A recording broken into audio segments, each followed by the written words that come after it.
Hello and welcome guys, आप सभी का स्वागत है आपके अपने YouTube channel RK BA classes में। तो आज हम लोग बात करेंगे प्राचीन इतिहास के बारे में। प्राचीन इतिहास में मैं आपको स्रोतों के बारे में पढ़ा रही थी। तो सोर्सेज में हम लोगों ने अपने पुरातात्विक सोर्स कंप्लीट कर लिए थे, यानी कि आर्कियोलॉजिकल सोर्स पढ़ लिए थे। लिटरेसी सोर्स यानी कि साहित्यिक स्रोत पे हम बात कर रहे थे। उसमें हमारा जो है तो उपवेद, साहित्यिक स्रोत, शुद्ध साहित्य, ये सब कंप्लीट हो गया था। उसमें मैंने आपको 2 या 3 लेक्चर आई थिंक प्रोवाइड करा दिए थे। उसके बाद हम नेक्स्ट बात करने वाले थे स्मृति साहित्य के ऊपर, और वहीं से हम आज अपनी वीडियो को स्टार्ट करेंगे।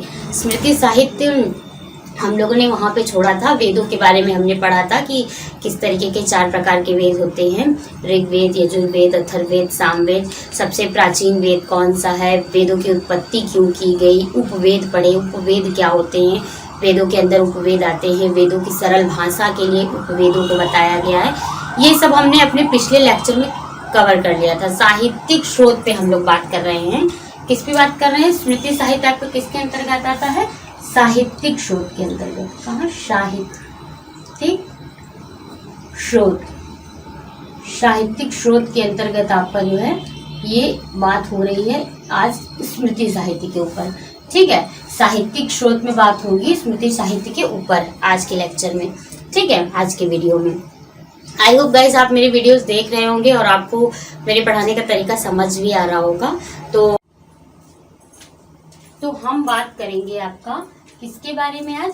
मनुस्मृति के बारे में। ठीक है, तो मनुस्मृति जो है वो आपका प्राचीनतम जैन साहित्य है पहले नंबर पे।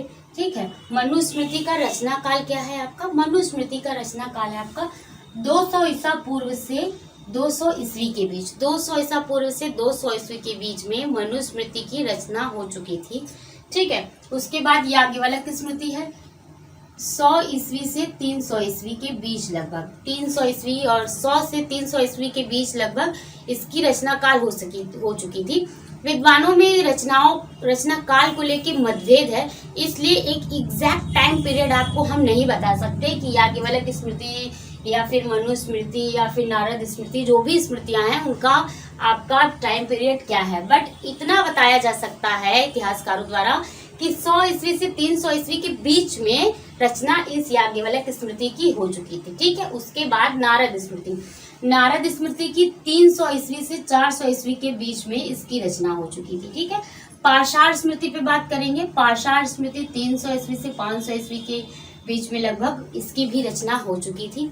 ठीक है, इन स्मृतियों से हमें पता क्या चलता है? इन स्मृतियों से हमें वहाँ की धार्मिक, आर्थिक, राजनीतिक क्या दृष्टिकोण थी, क्या समस्याएं थी, या क्या फिर उनकी दशा थी, क्या स्थिति थी वहाँ के शासक की, वहाँ की प्रजा की, इन सारी चीजों की जानकारी हमें मिलती है स्मृति साहित्य से। ठीक है, तो स्मृति साहित्य में आपको मैंने 4 स्मृतियां बताई है। मनुस्मृति जो सबसे प्राचीन जैन स्मृति है, उसके बाद याज्ञवल्क्य स्मृति, नारद स्मृति और पाषाण स्मृति। तो अब आपका याज्ञवल्क्य स्मृति और मनुस्मृति से हमको किस चीज के बारे में जानकारी मिलती है? तो मौर्योत्तर काल के बारे में जानकारी मिलती है। किसके बारे में? मौर्योत्तर काल के बारे में। मौर्योत्तर काल की, वो भी किस टाइप की जानकारी?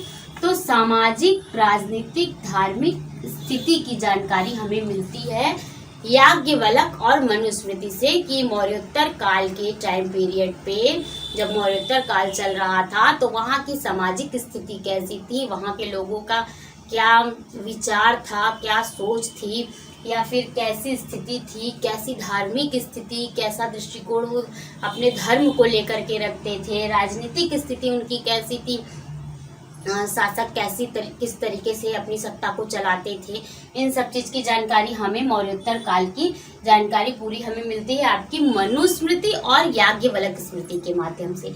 ठीक है, फिर नारद स्मृति और पाषाण स्मृति। नारद स्मृति और पाषाण स्मृति, इनसे हमें किस चीज की जानकारी मिलती है? तो इनके माध्यम से हमें पता चलता है गुप्त काल की सामाजिक व धार्मिक दृष्टिकोण। गुप्ता डायनेस्टी जिस टाइम पीरियड पे थी, गुप्त काल के टाइम पीरियड पे लोगों की धार्मिक दृष्टिकोण क्या थे, धर्म को वो किस तरीके से देखते थे, कैसा उसको महत्व देते थे, ये पता चलता है। और पता चलता है वहाँ की सामाजिक स्थिति क्या थी, वहाँ के प्रजा की जो स्थितियाँ थी या शासक की जो स्थिति थी, उन सारी सामाजिक स्थितियों के बारे में, हमें वहाँ के समाज के बारे में आपकी जानकारी मिलती है नारद स्मृति और पारसार स्मृति से। किस जगह की?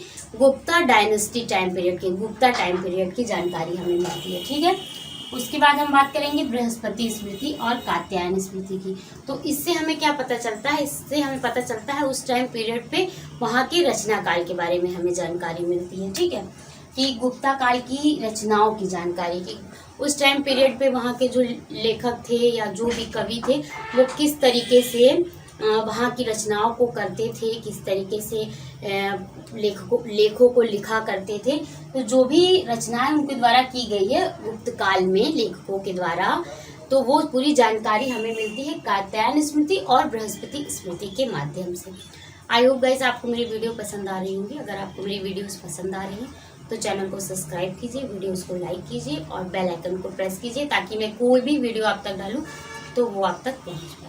Thank you for watching this video.